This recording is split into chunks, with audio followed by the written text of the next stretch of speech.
Thank you, Gail. Well, good morning, everybody. Good morning. Seems like the caffeine is taking effect, which is great. So about 18 months ago, I was in a taxi cab being driven along the shore of the waterfront in Toronto in one of my many crazy trips where I'm flying all over the place that I was doing at McKinsey. And I get a call from an executive recruiter who says that Aetna is looking for a new chief marketing officer, and would I be interested in learning more? And at first I was like, insurance? I don't know. Is that really going to be inspiring? And he said, just take a breath and just listen to what could actually be an amazing opportunity. Come down, talk to them, because this is not just about doing marketing in a big company. It's really about driving two levels of changes. First off, a big change in a company itself as it tries to reposition itself for a whole different kind of economic environment. But secondly, and more interestingly, it's an opportunity to use marketing in a way for society that transcends so many of the stereotypes that have been thrown on marketers, because marketing itself could be one of the key ingredients of saving healthcare. And you can help make that happen. And I was like, whoa, that's pretty interesting. And so as I learned more and I talked with Mark Bertolini and Gary Loveman and the other senior leadership at Aetna, they were serious, very serious, and willing to put money and air cover and real support behind a pretty substantial change that would have to have marketing as part of its jet fuel. So what I'd love to share with you in the hour or so we have together is the story of why marketing has an amazing opportunity to make a huge dent in the challenges that our healthcare system faces, and then also share with you how we at Aetna are starting to go after it. And I'll have plenty of time for questions afterwards. So first, let's just take a look at what's going on from a broad macro perspective.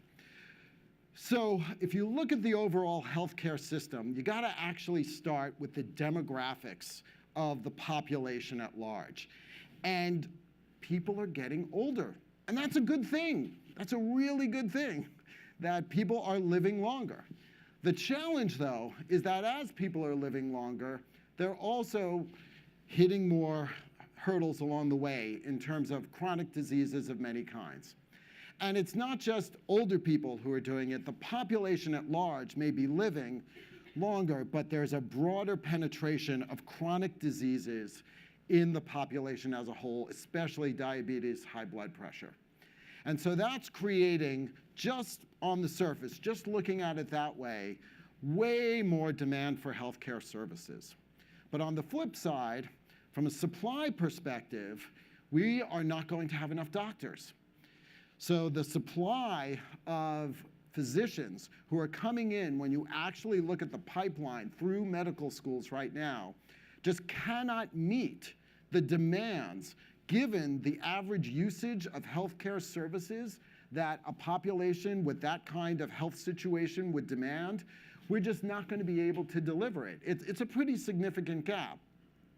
And so we've got to find ways of helping people to be healthier in a means that doesn't rely on the conventional healthcare system, which is get sick, see a doctor, and go to what Mark Bertolini is fond of calling the clinical medical industrial complex, where you have to go in and really go in a doctor's office, see get a stethoscope, deal with people in white lab coats and all of that.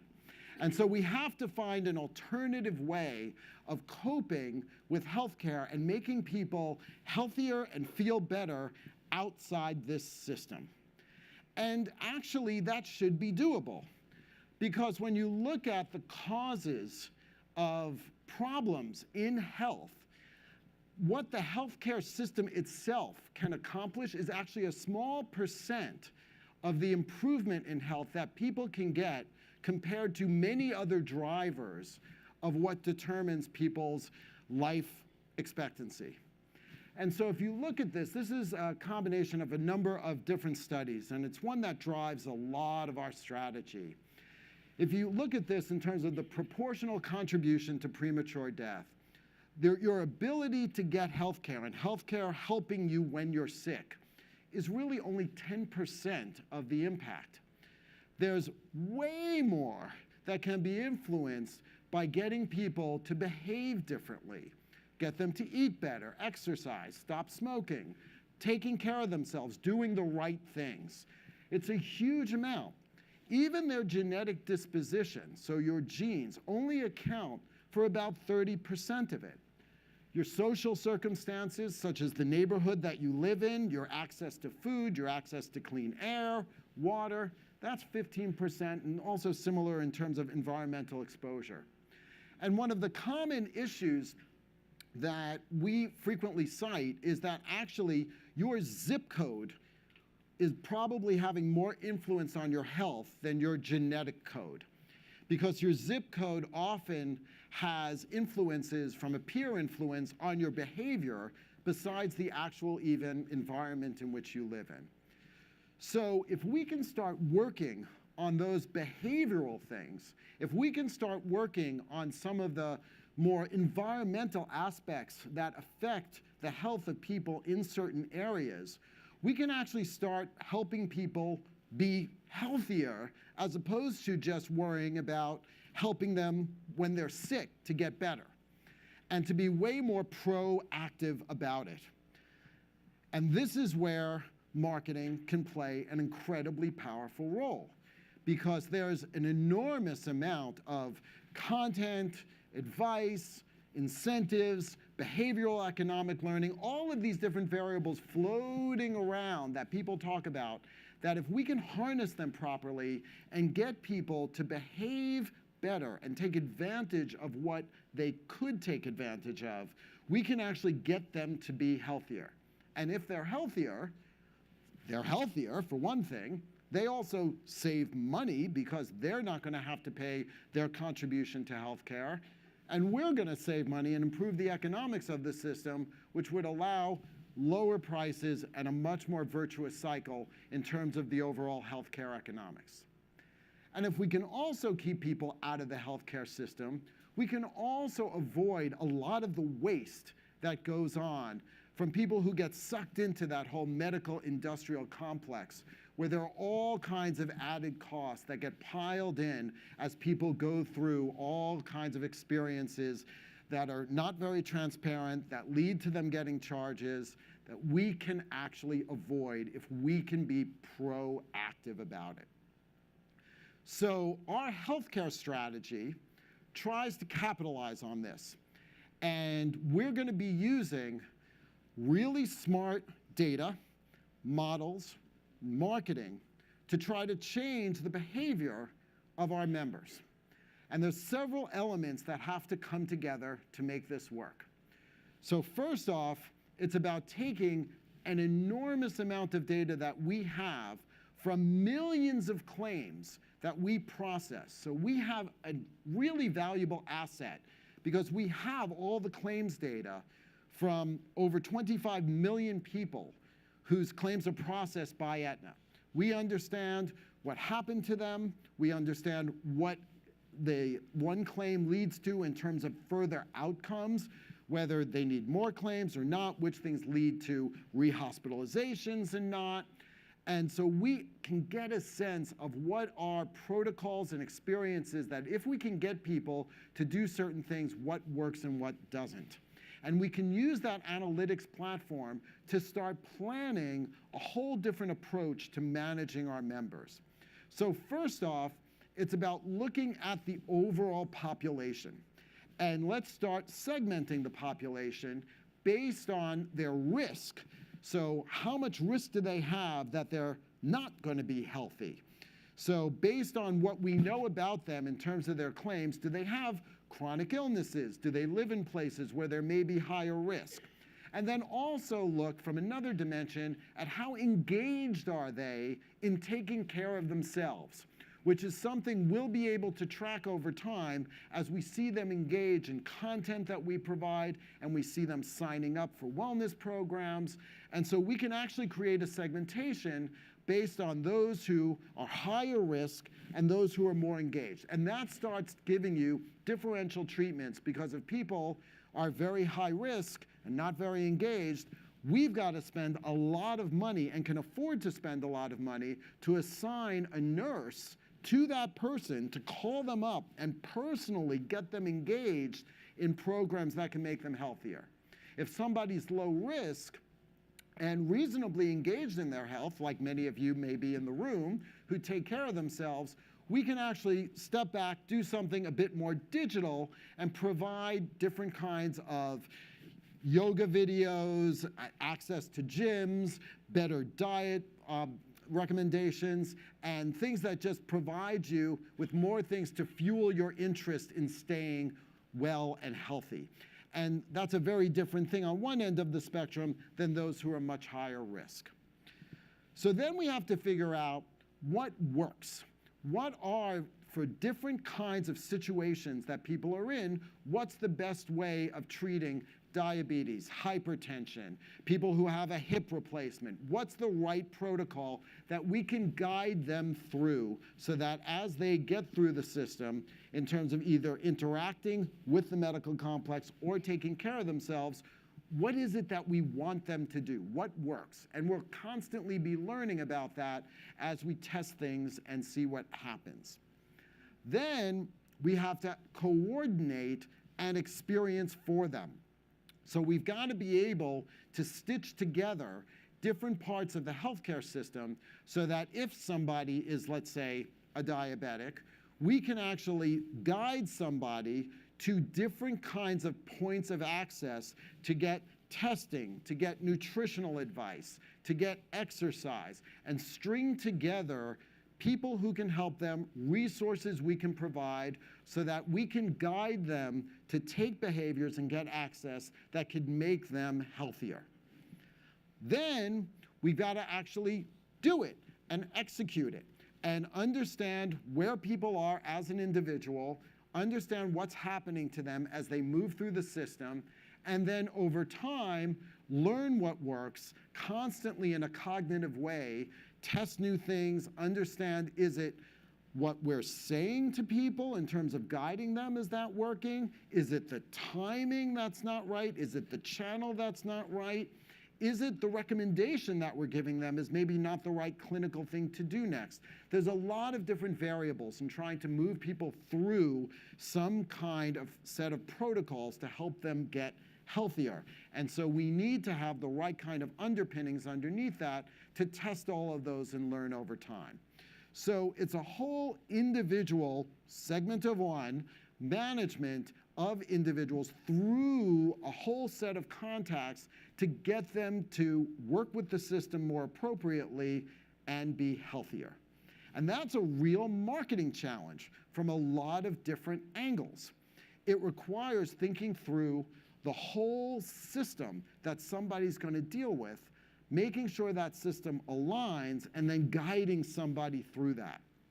So we have to create a whole new kind of healthcare system around the patient than the standard medical industrial way that people normally think about the healthcare system, where I get sick, I go to the doctor. Something really bad happens, I go to the ER. If I've got some chronic illness, I go see a specialist. That's the way most people think about the healthcare system. But what we've got to do is redefine the concept of the network. And so we're setting up relationships with a much broader range of providers than the standard clinical folks who are out there. So we're thinking about home health, so bringing Meals on Wheels into people's homes so that if they can't help themselves in terms of being able to cook after a hip replacement surgery, we can get them food and access to that because that's going to help them get healthier. We can set up transportation for people. We can provide mindfulness resources to them, whether it's through video or actually having somebody who can actually teach them how to calm down and lower their stress levels. We can provide social services to connect people to resources in their neighborhoods. And we are setting up all of those kinds of relationships and redefining what a healthcare payer provides in terms of a network. Because if we can do that and surround the patient with all of these other resources, they'll actually get healthier from a whole health perspective. Their full personal needs will get met, and it's a win-win-win. They're healthier, they're saving money, we're saving money, the whole system does better. But it requires a very different way of thinking about the healthcare system. And then the marketing challenge is getting people engaged and guiding them through that. So as we think about our marketing, we have to get people to accept the fact that we actually have their best interests in mind. And you heard the numbers that Gail said earlier about how many people think insurers have their best interests in mind. So we've got a bit of a hurdle there, a bit of a bar that we've got to jump over. And some of that is going to be through the messaging that we provide, and I'm going to show you some examples about that in just a bit. But a lot of it has to be in just proving it every day in terms of the kinds of recommendations we give and the outcomes of those for people when they actually follow through and engage. So we're going to focus on meeting people at key persuadable moments and change their perspective. So the first is when people first sign up and get welcomed into the health plan. And that happens for most people in January. All of you, I'm sure, right now are going through open enrollment. Many of you are picking your healthcare plan for next year. And then in January, what happens is you often get a totally nondescript ID card in an envelope that who knows where it's really coming from. And you just kind of get this ID card, and that's about it. Well, that's not terribly helpful. That doesn't explain to you what your benefits are as a member. It doesn't provide you with resources that you should be taking advantage of. And so we're rethinking the entire onboarding process. We're making it personalized so that if you've been a member, we're going to actually use information that we know about you to guide you towards online resources that we have that are going to be relevant for you. And if we know that you're a higher risk, maybe less engaged patient, we're actually going to call you up and get you on the phone to talk to you directly about what we can do together to help you be healthier. And so right from the start, we want to create a relationship that's going to be based on a partnership together to change the way you're using the healthcare system so that you can use it to benefit your desire to achieve certain health ambitions. Then there's going to be milestone events. There's going to be things that happen in your life, some of which may be bad, such as you fall and break a hip, some of which may be good, that all of a sudden your blood pressure has been stable in a way that it hadn't been before. Or your A1C readings, if you're a diabetic, have been stable in a way they weren't before. And let's use those as occasions to interact. So when bad things happen, let's jump right on it, partner with you, and make it clear that we're going to help you get through that. That it's not just about going to a doctor and deciding whether or not you need surgery. We're going to actually make sure you know that when you come out of the hospital, you're going to be guided to rehab, whether it's at home or in a rehab facility. We will transport you there. We will provide you with meals. We might even give you an Apple Watch so that you can track your activity, and we can check on whether you're actually moving, or your child can check whether you're actually moving. And if you're not getting enough activity, let's call you up and say what's wrong. We can remind you of your meds and taking your meds. We can remind you when somebody's coming to the house in a half hour so that you're ready to answer the door. My mother just went through a hip replacement surgery a few months ago, and we didn't have this already, but it would have made sense economically to give her a watch and just track all of that. So those are the kinds of things we're starting to experiment with and engage with people so that right from the start, they have a different perspective of what they should be doing and working with us on to maintain and improve their health. And then whenever things change, when there's a transfer of care, when you come out of a hospital, when you come out of a facility, often it's like, what next? I'm on my own. And those are opportunities that we can have to guide people from one place to the next, make that transition smooth, and prove to them that we are their partner and that they don't have to just be reliant on the medical industrial complex. There's a whole range of services that we're going to be there with to make sure they can take that next step. So that's what we're trying to do from a marketing perspective. But there's a lot of headwinds. There's a lot of things we've got to work on because healthcare is just so damn complex. So when you look at what people go through right now, there's an enormous simplification challenge that we have. Because the way right now things are set up, most people are like in a pinball machine or a mouse in a maze, going around the healthcare system. They don't know how much things cost. They don't know who to go to next. They don't know where things are. When they call up, who are they really talking to? The whole system right now is not really set up in a way to guide people through a coherent journey. It is set up with little transactions. And that's the way the whole system is designed right now. Different parties who do micro things. And that's even within Aetna historically, that we have separate groups focused on separate things, everyone optimizing within their little world. And so members are the victims of the unintended consequences of really sharp, efficient process design. But that process design is not looking at the big picture. It's looking at a little micro picture.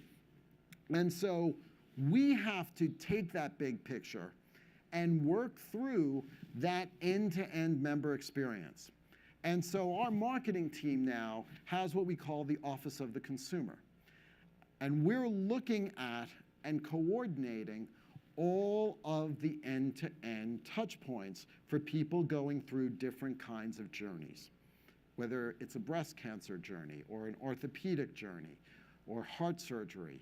We're looking at what happens to people all the way through that system and how can we dramatically smooth it. Smooth the handoffs, make sure they're getting to the right place, completely rethink the communication and what people learn, what they can utilize in terms of resources, all of that. We're taking that end-to-end view, and nobody has done that before. And if marketing doesn't do that, who will? We've got the brand on our back, and we've got to make that brand come to life. And if it's not happening in terms of that end-to-end experience, we'll never be able to get their trust. So we've got to take that end-to-end experience and make it something that works. Now, in addition to the experience, we've got to rethink communications. And communications right now in the healthcare world are completely out of control. So this is an actual member and what they receive from us over the course of the year if they have two conditions. When you actually add it all up, I don't even think they're all on here. There's 153 different contacts that somebody would get from us over the year. That's more than 3 a week. And so that's just crazy. And of course, they tune out. Because when we looked at the data of how much people engage with communications we send them compared to how much communications we send, you see it falls off the cliff. But we at Aetna have probably 11 different groups at a minimum who all feel they have the right to send anything to any member at any time through any channel. And that's all based on their little micro world of what they see they should be doing. Now, some of that's regulatory, it's mandated through compliance, but even that can be better done. And a lot of it is just simply not controlled. And in the words of our CEO, who said to me, you gotta choke it and control it. Because this is completely out of control. And so we've got to, on behalf of the customer, look at all of those touch points. And again, if marketing is not going to do it, who is? They may not all be marketing contacts, but they are all important touches of information that a member will receive over the course of the year. So we've got to not only organize those into something coherent, we've got to personalize it, make sure it's relevant. We've got to think through the hierarchy of what's important. If somebody has a particular condition, everything relating to the care for that condition should be way more important than trying to cross-sell them some little marginal incremental thing. We should be thinking very coherently about the timing of things relative to somebody's personal journey. We should be making sure that the message is coherent and not in legalese. It should have branding that connects with people emotionally, with real images that they can connect with. We have to rethink all of the touch points, because what people get now is just a bombardment of legal junk that they just simply ignore. And that's not going to get them to change their behavior. That's not going to get them to engage differently. So we've got to completely change that. And what our goal is to create an end-to-end branded experience that becomes an asset for us, something that differentiates us. If people have a choice, we want them to choose us because they've had that great experience. But we also want that great experience because if it works, it improves people's health and it improves all the economics of the system. So this is our North Star. This is where we're trying to get to. It's a lot of work, but we're making progress.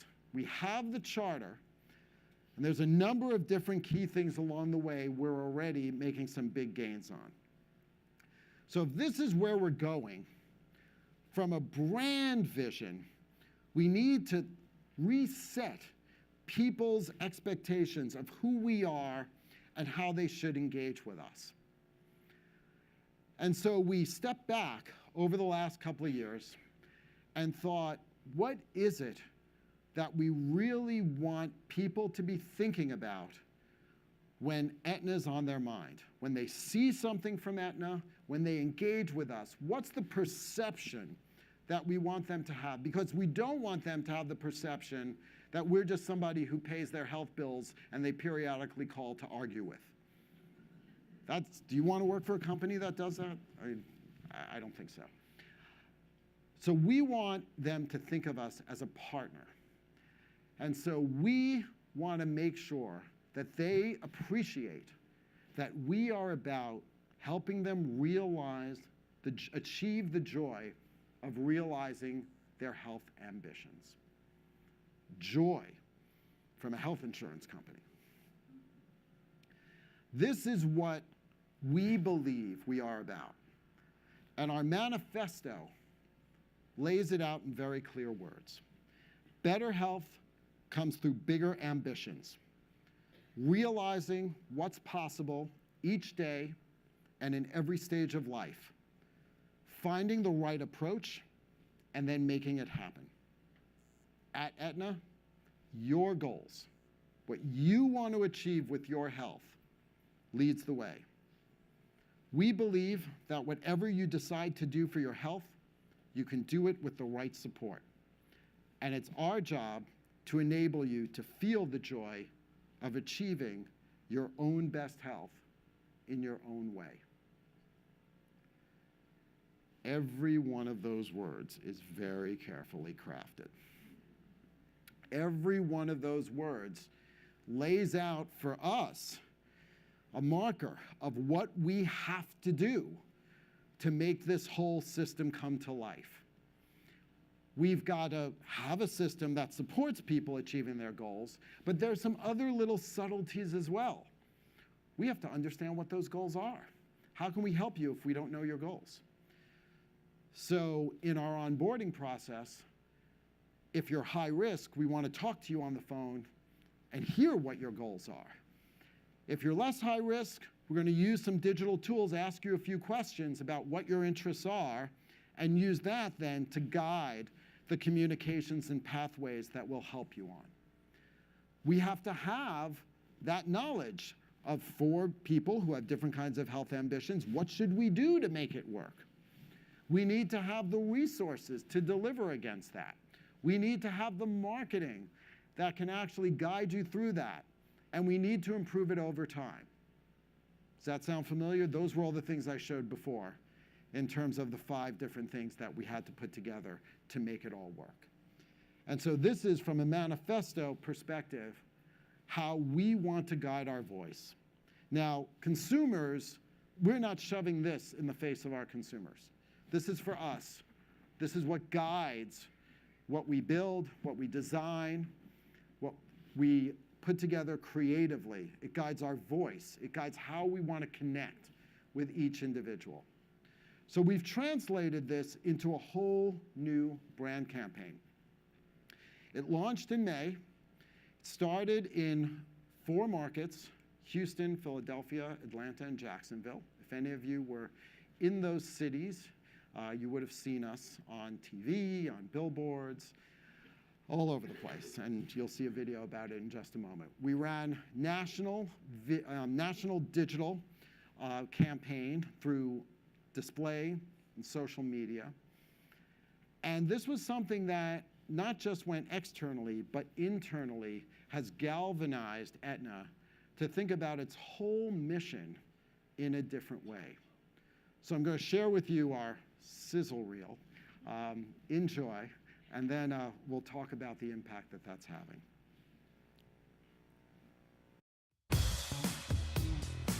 People are tired of health insurance. How it looks, how it thinks, how every insurer seems to offer the same things. They're thinking about health differently. It's not just about sickness. It's about how health gives them the freedom to do what they want in life. That's why they want proactive, practical, holistic care at every stage of their journey. We had to show them that we're not just another health insurance company. We're a health partner, working with them to achieve their health goals, big and small. It's not about them signing up for what we offer. It's about how we can integrate into their lives. In other words, you don't join us, we join you. We then completely reimagined our brand to reflect this message. Emotional TV spots told personal stories that captured the joy of reaching healthy ambitions. It's here. The first night your teenage daughter stays out way too late. But after 3 years of specialist cancer care to guide her into remission, you couldn't be happier about it.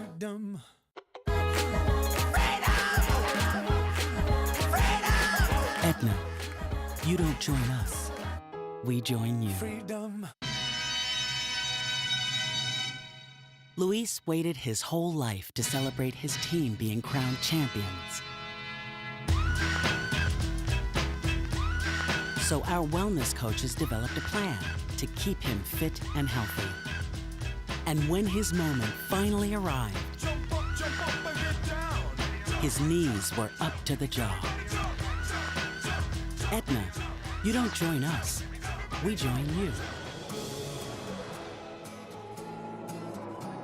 We also wove our brand throughout daily life. Our radio and outdoor ads kept people company on their commutes.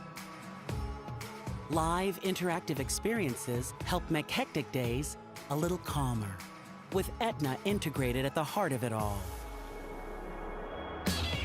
Online, Interactive banners stopped people in their tracks as they participated in healthy moments.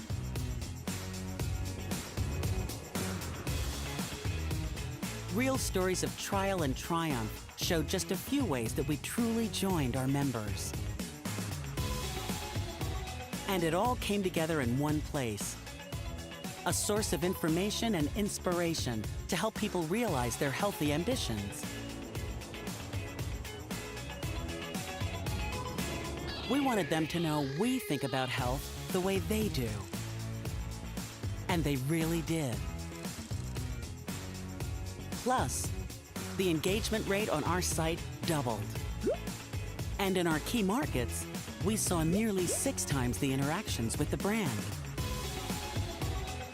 This is an all-new, unique, diverse, joyful Aetna. And we're only just getting started. Aetna. You don't join us, we join you.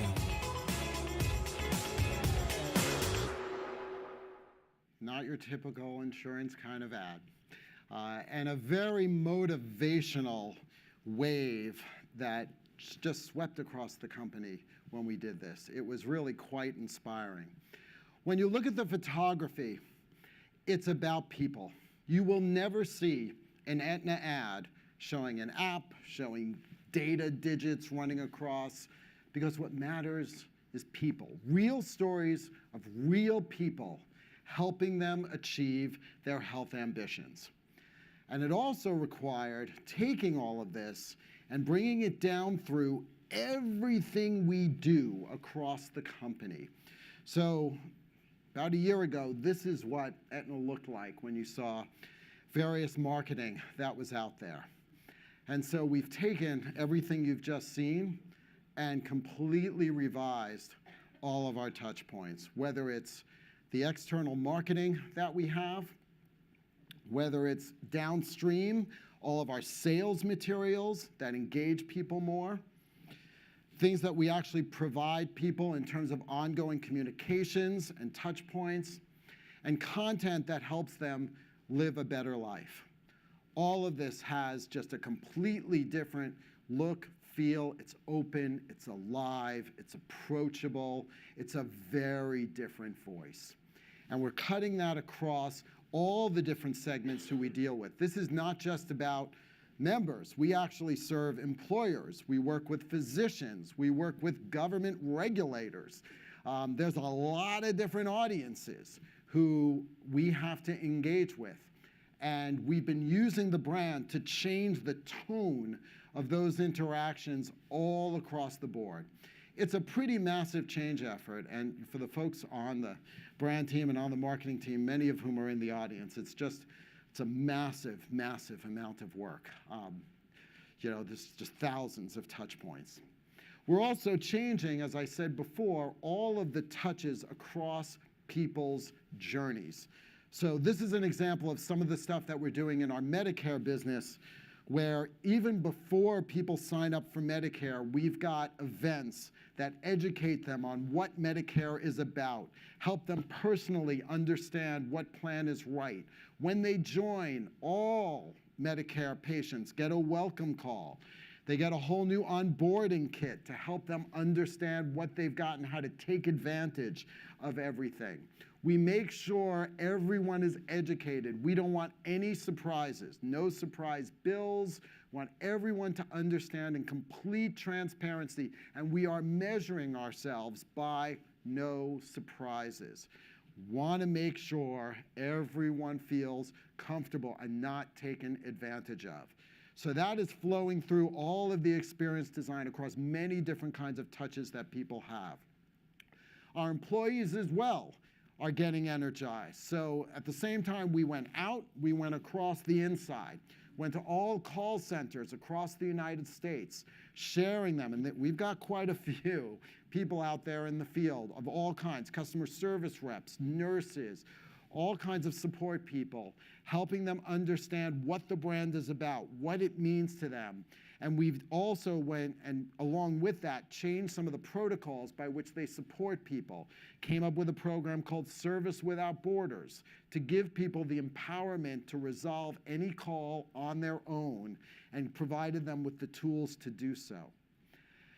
And so we've got a lot going on. Our measurements for this, well, a lot of it's going to be taking place in terms of the feedback from a market research perspective that we have in terms of favorability. It'll be in terms of the engagement rates of how people interact with the messages we send, how we see their behavior changing, how we see the growth overall of our businesses as people prefer the brand. But we've just gotten started. So I don't have all those numbers to share with you yet, even though we are measuring all of those. But our recent customer service ratings did come back from the Center for Medicare and Medicaid Services. And we're on top of the bunch. We've got the highest percentage of over 4-star ratings of any company in the country.